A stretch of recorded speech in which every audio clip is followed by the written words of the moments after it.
We're nearing the end of Teacher Appreciation Week 2018. This is the first full week in May each year. There's a lot of celebrations and blog posts and videos, people talking about how important teachers are in our life. And, I never thought that I would myself become a teacher, let alone, a college professor, and then whatever it is that I'm doing beyond the professorate here with my YouTube videos and online classes and talks and all of that sort of thing.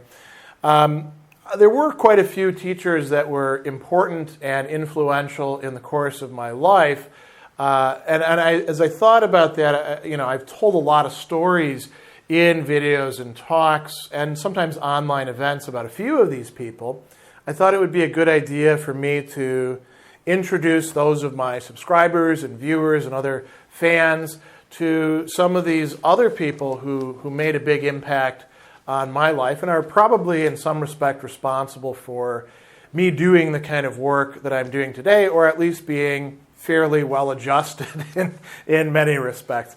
So, when I was thinking about this, I couldn't come up with anybody from my elementary school days. And that's not because, elementary school was terrible or I didn't have any good teachers. It's probably due in large part to a lack of memory, but a lot of it also has to do with the fact that they didn't know what to do with us gifted and talented kids back then. This is the 1970s, right in the middle of it. So they just kind of, put us off on the side and gave us stuff to work on with very minimal guidance. That was part of the educational philosophy of the time.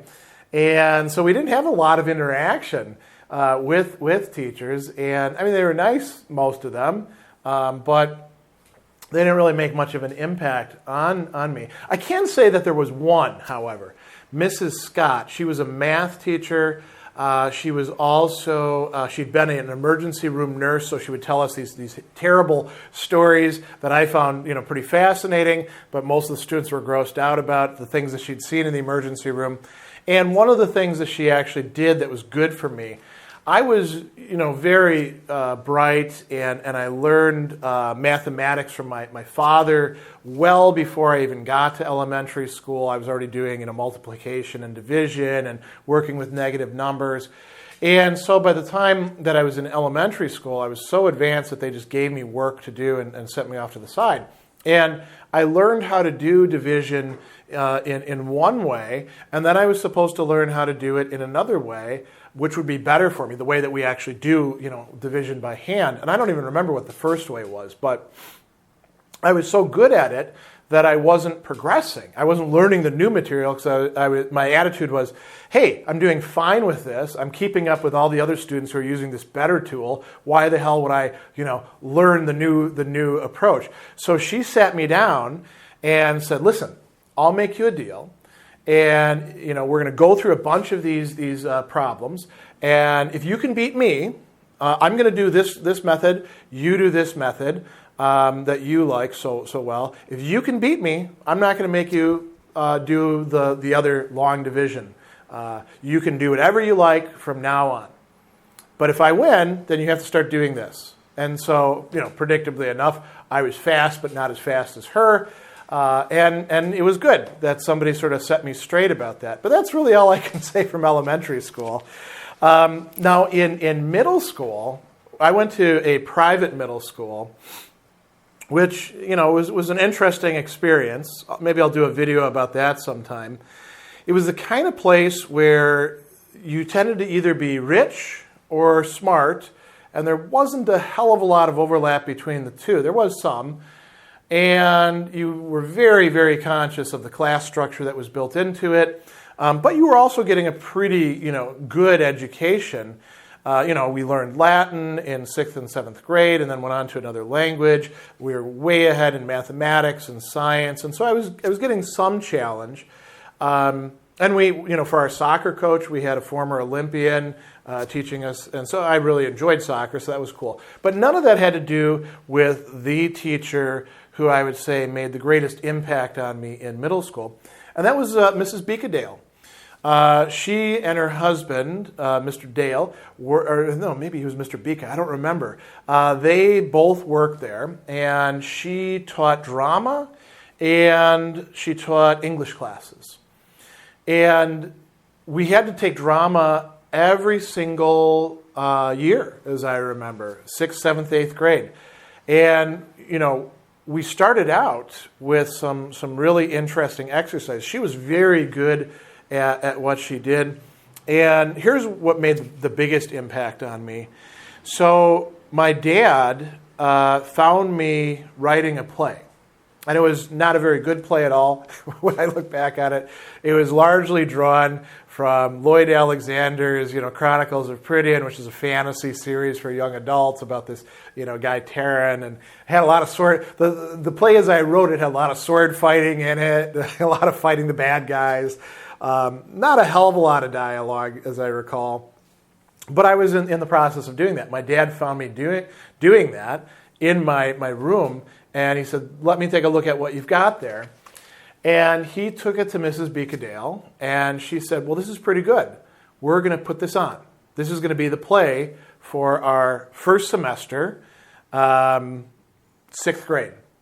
And I didn't know, most of these other kids, but I got to know them in part through being the guy who had written the play, and she would ask me, well, what did you envision here?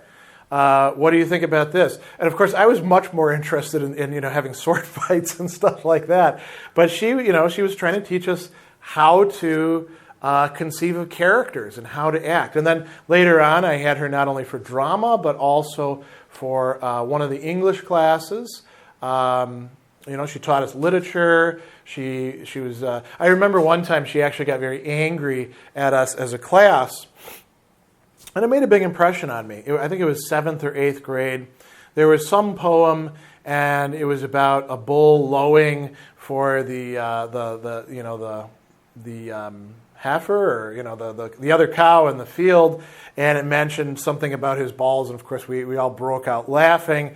And she got upset with us, but she got upset for the right reason. It wasn't that she was being a prude or something like that. She was like, listen, this is just natural stuff.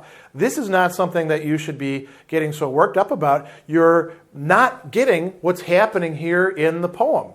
It's distracting you from paying attention to the literature. And I didn't see a lot of that sort of thing. I saw a lot of prudery when I was a kid. I saw a lot of joking around. I didn't see a lot of people who took thoughts, literature, ideas so seriously that was their focus. They could get angry, they could be joyful, they could be sad about that sort of thing. And that made a very big impression upon me. It's sad to say, but none of the other teachers at ULS made any real positive impression on me. Lots of them made negative impressions, but and I could tell stories about them, but there's nobody who really influenced me. Now, when I got to Catholic Memorial High School, it got a bit better, actually. There were 3 teachers in particular who made a big impression on me. And I'll actually talk about one who you wouldn't think about necessarily in terms of teaching, but who probably had, in some respects, the greatest influence on me, and that's my gym coach and track coach, Chuck Bova. Charles, actually, but he went by Chuck. And he was, for me, and I think for many other young men at Catholic Memorial, and probably for a lot of young women too, sort of a model of intelligent, athletic, and ethical masculinity. I remember the first day of class, gym class, he put us all up on the bleachers, and he gave us a lecture, red in the face, shouting at us to try to drill this into our head, to impress upon us that we were not to pull the bra straps of girls anywhere in the school. I guess this had been a big problem the year before. And he wanted to stress to us that there was a functional equivalence in terms of pain and discomfort between testicles and breasts, and that if he caught us doing anything remotely, untoward to any female students with respect to their breasts, we were in deep trouble. And you had the sense that this guy was very serious about this. And again, it wasn't about prudery. It was about fairness and trying to get us to think about other people before we do stupid actions. Now, of course, all of us were sitting there with our eyes wide open. Why the hell is this guy yelling at us? But, he was he was kind of an unusual gym teacher at the time. Many gym teachers back then were kind of jerks. They were very macho, very sometimes even sadistic, encouraging you to use any means necessary to win. Bova was all about fairness, and there wasn't any sort of like, well, it's okay if you lost because you played the game right. He didn't go that far, which he shouldn't. But he stressed that it was important to actually follow the rules and do things the right way. Even today, when I work out, I don't hear his voice in my head, but these words keep coming up to me. Don't cheat yourself, and that was an important aspect too. It wasn't just don't cheat the other people, don't cheat the coach, don't cheat the game. Don't cheat yourself. Don't deprive yourself of what discipline would actually make possible for you. If you're doing, a rep, do the rep all the way the right way. If you're running, and you've got to do 8 100-yard dashes, do every single one of those the right way. And if you fail on one, do it again. And I found this was so important for me outside of the field of athletics. That mentality is what allowed me to learn foreign languages the way that I did. This, needing to drill and drill and drill. I learned that more from, I would say, from Chuck Bova than from anybody else. And I was learning it in a different context. So, he was another very important teacher. Another one that I can think of is Robert Rouleaux. People called him Bob, but, he was actually very formal. I had him for creative writing my first semester. He would say, quite biting, sarcastic things in class, but he was a very good writing teacher. And then I had him again for British literature. And he was the kind of guy who you could tell was quite serious about his subject matter. And he could sometimes be a bit of a martinet, and the chickens are done, people are finished sort of stuff. But I remember coming to him after I had, graduated from college, graduated from high school, gone into the Army, come out. I was writing some poetry, and I brought the poetry to him. And I remember he asked me tough questions about it. I said, "What do you think about it?" He said, "This stuff isn't very good." And I was sort of crestfallen, right? And then he went on to tell me why it wasn't very good. This point, this point, this point. And I remember very well. I had a line in there about, sort of losing my philosophy, meaning sort of losing my sense of where I was going in life. And I remember him asking me the question, why should that matter? Not just to you, but to the reader. Why should they care at all about whether you've lost your philosophy or not? And he wasn't saying it to me to brush me off. He was saying it to me to try to provoke me into actually thinking and then writing something a bit more fully, to articulate myself. The other person who made a massive impact on me, and probably is the one who's responsible for me having a philosophical vocation in the first place, I don't even know his first name. He was a substitute teacher who came in for one semester from Seattle, Mr. Lorenzo, and he taught a sacraments class, and he taught St. Augustine to us. He said, he replaced a nun who would have probably been terrible as a teacher.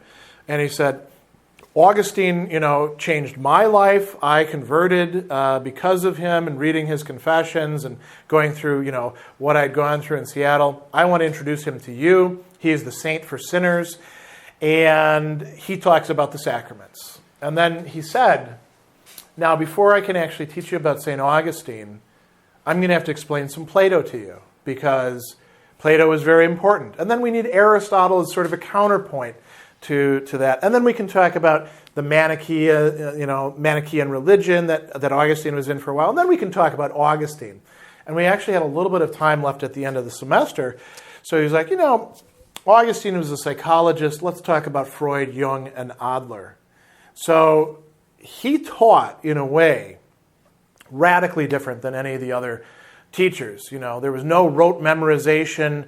We didn't have a textbook. He would put stuff up on the chalkboard, and then we would talk about it, and we'd ask questions. Most of the other students hated it because they had no idea what was coming up on the exam, and they viewed his class as unnecessarily confusing and difficult. I thrived in it.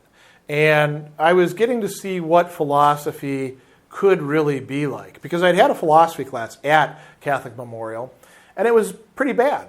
It was the sort of thing that, had that been my only experience with philosophy, would have told me I never wanted to go into that field. So Mr. Lorenzo, another very important teacher in my my high school career. Then I went to Lakeland College, which is now Lakeland University, and there were three professors who really made a big impact on me. Interestingly, none of them were philosophy professors. Instead, they taught other stuff.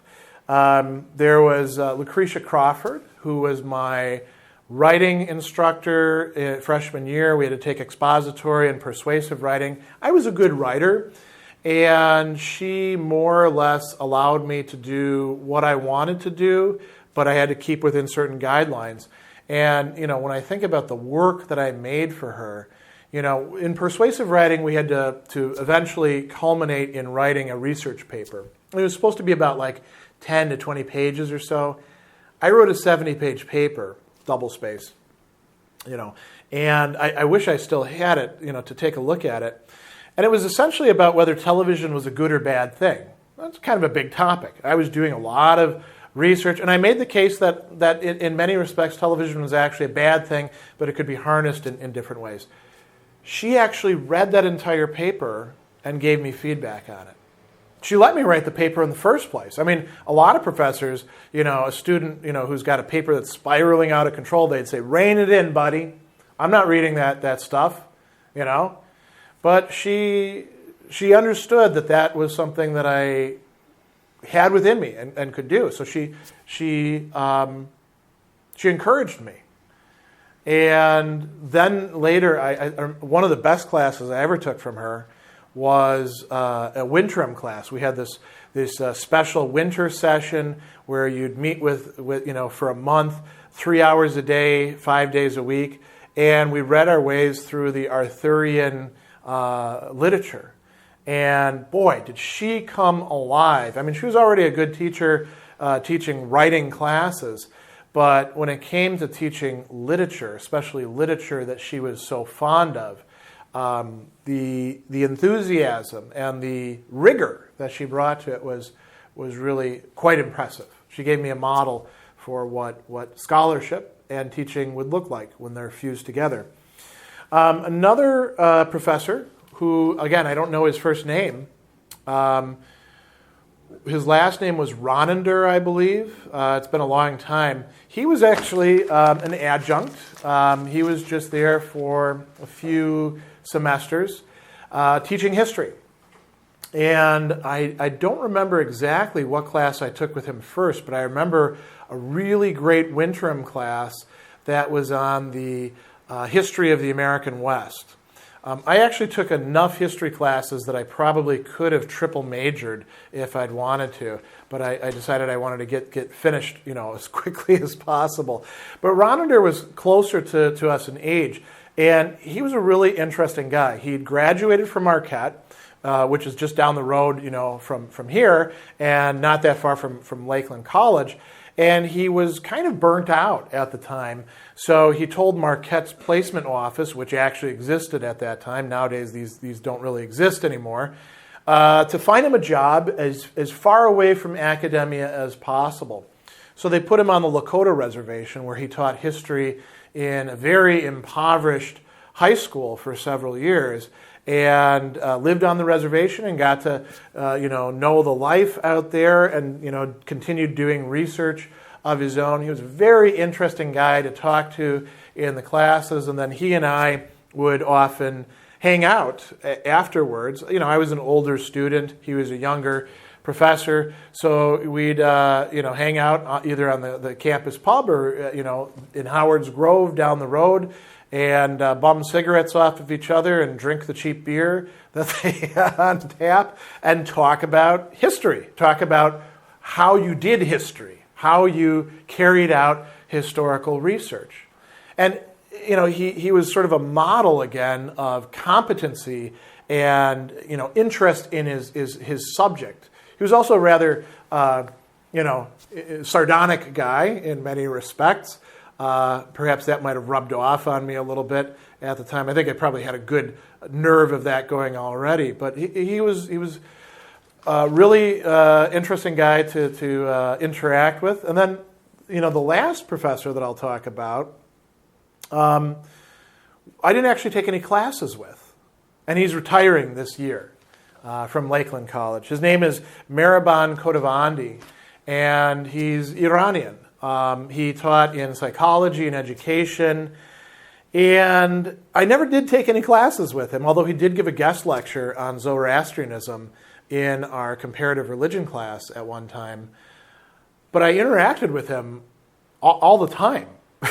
and we would chat about this and that, and I'd sometimes go in his office, and sometimes we'd meet up at events, and he was just such a good-hearted, genial guy. I'll tell you something else about him that's really touched me quite a bit. So I'd been gone from this area here, Wisconsin, for 20 years. And I recently, moved back here with my wife, who's also from the area. And Lakeland College asked me to give a Think House talk on anger and what we can do with it. And that involved me going up to campus several times. And while I was there, I went in Old Main, where the faculty offices are, and I was walking around and seeing who's there and who's not. Met up with a couple other professors who I thought were pretty cool. And there was Mehreban Khodavandi's office. So I went over there, and I said, I wonder if he's going to even know who I am. And I walked in, and he looked at me for a minute. Now, I graduated in 1994, so this is more than 20 years ago. He looked at me, and then he said, "Oh, how are you doing, Greg?" He'd remembered our conversations that we had. And I was, some sort of bright, but in many respects probably kind of naive and brash and dumb student. He's that kind of guy. And so, he always impressed me with his character. He was the kind of guy who was always doing good in one respect or another. So that was Lakeland College. Then I went on to graduate school. And I would say there were really three professors there who influenced me the most. One of them actually left. He didn't get tenure, in part because he didn't publish enough while he was there. And I took 6 or 7 classes with him. His name was Andrew Black. Younger guy from England. And he taught modern philosophy. And he was analytically trained, but he was very interested in the history of the times and how the people fit into that. And again, it was sort of like Lucretia Crawford in that he saw that I could do some things that some of the other students couldn't, in part because of my use of foreign languages and the access that gave me to other texts, but also because of the sort of, philosophical work I was capable of. So and sometimes he would sort of just get out of my way and let me do things, and then try to make sure that I would get reined in at the appropriate points. He'd ask these questions like, "Well, that's all very interesting, but what's your evidence for that?" Or I remember he was the one who I asked about Deleuze, and I've used this line several times. I said, because we were talking about Leibniz, and Deleuze had this wonderful book, The Fold, and I said, "What do you think about Deleuze and his history of philosophy books?" And he says, "Well, Deleuze is quite clever, but I think that you're getting a lot more Deleuze than you are Spinoza or Nietzsche or Leibniz or whoever else he's picking." And he's completely correct about that. Andrew was a great, sort of promoter of scholarship. Unfortunately, like I said, he didn't publish enough early on. He was a great teacher by the time that I got to taking his classes, and that's where he put a lot of his attention.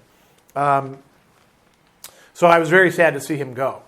Another professor who made a huge impact on me at the time, and probably even still down until today, eventually became my mentor, Garth Gillen.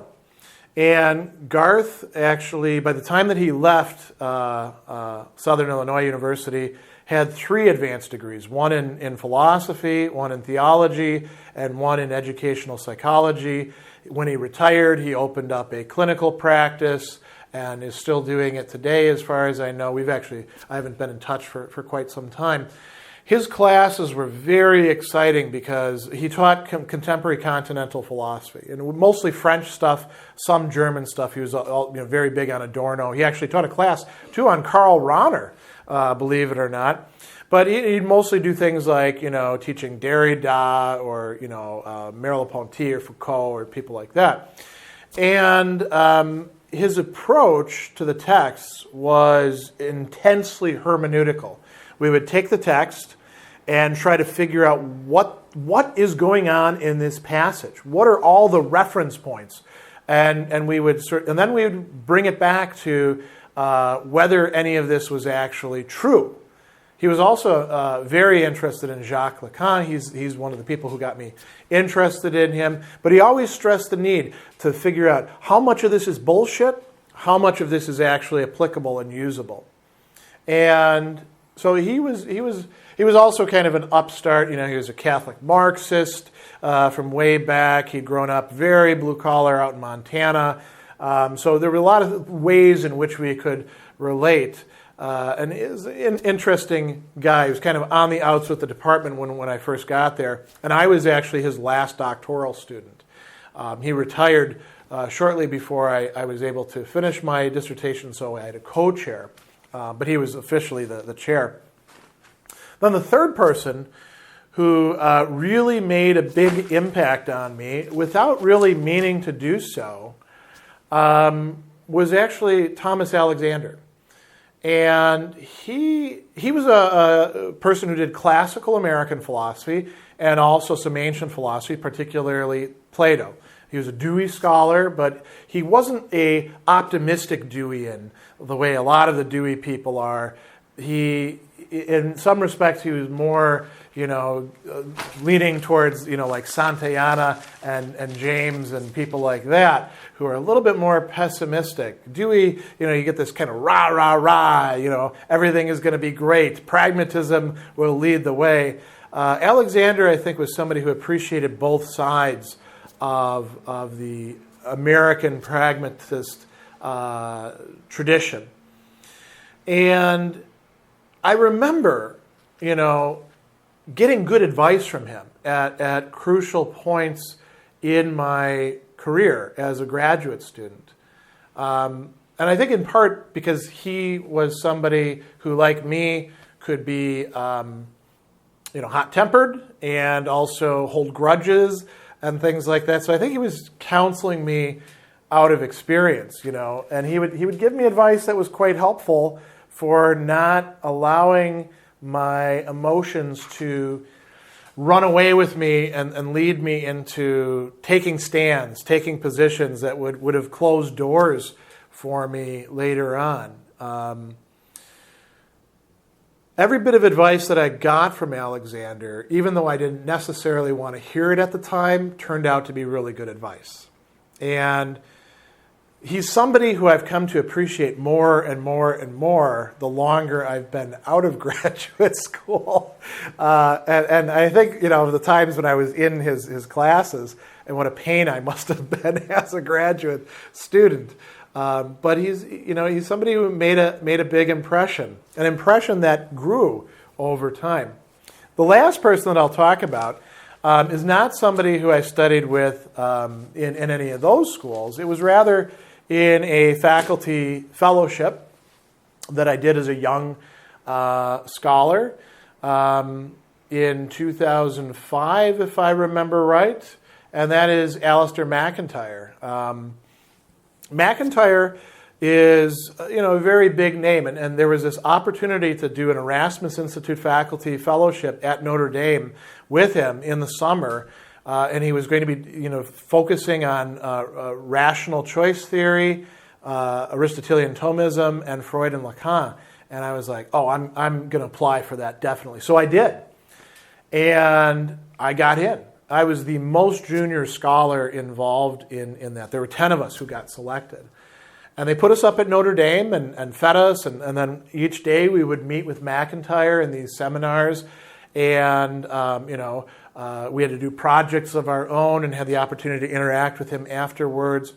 And Mcintyre, he's a guy who does virtue ethics, and he's somebody who not just talks the talk, but really, really, really walks the walk. Very much so. He comes out of an old Marxist tradition, eventually, becomes an Aristotelian, then an Augustinian, then a Thomist, becomes a Catholic along the way, does some very interesting work. And I remember I would see him at conferences, and he would come up and he'd just start chatting. And here's the one thing that you can say about Mcintyre, and you can say about many of these other people who've been important teachers for me.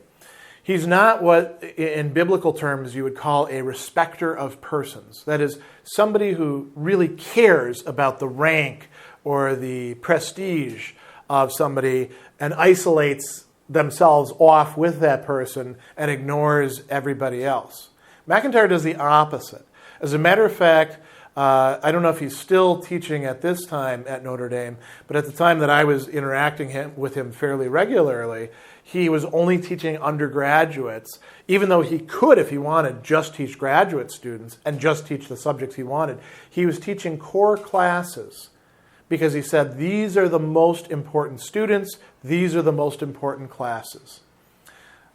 Again, somebody who made a very big impression on me. So all of these people, I would say, are in some sense responsible for, better or worse, the kind of guy I've become. I've drawn a lot of lessons from them, some of which I've articulated to you, many of which I don't even know if I could articulate to myself, because that's the way people make impressions upon us.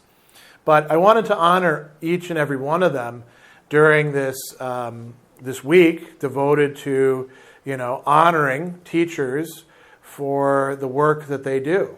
So there you have it. Those are, the people who've made the biggest impression on me through their teaching.